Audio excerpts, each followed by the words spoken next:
when that water started coming up.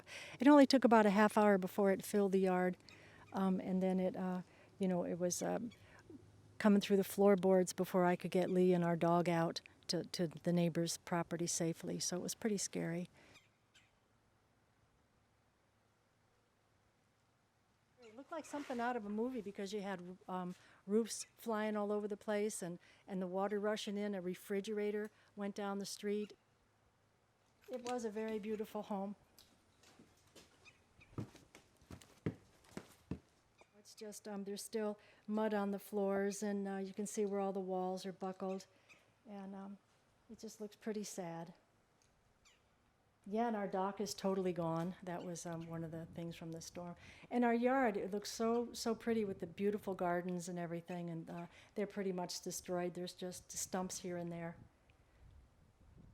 I lived here for a little more than 12 years with him.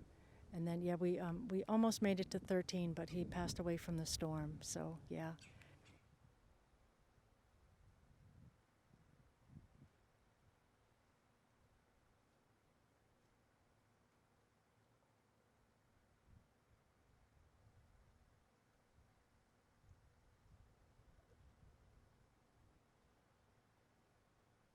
All the homes that were on the ground were damaged inside to some extent. The water come in, and when the water left, the mud stayed.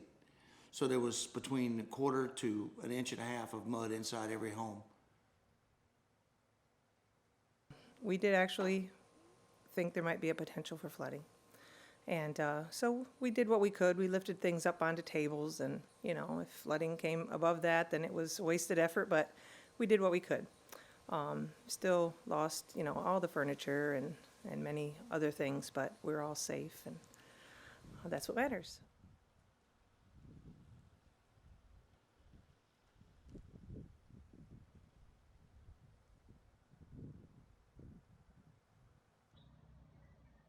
There are a lot of different ways that if we acknowledge these problems now, that we can actually save people money, hopefully keep people safer, and make for a future where hopefully some of the events are less catastrophic.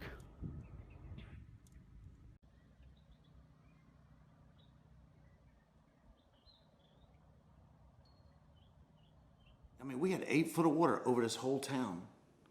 You take that storm that was here and you take it up there to Marco, and it goes through those condos, it washes out from underneath the condos and washes up in through the streets. There's no telling the damage that would be done, the force of that water that goes through there. It'll be catastrophic up there, where we'll bounce back really quick because the water goes through. But it's got nowhere to go. It's going to hit something. It's going to break. You know what I mean? It'll be a lot worse on them than it was on us. And I hope it never happens up there like it did here.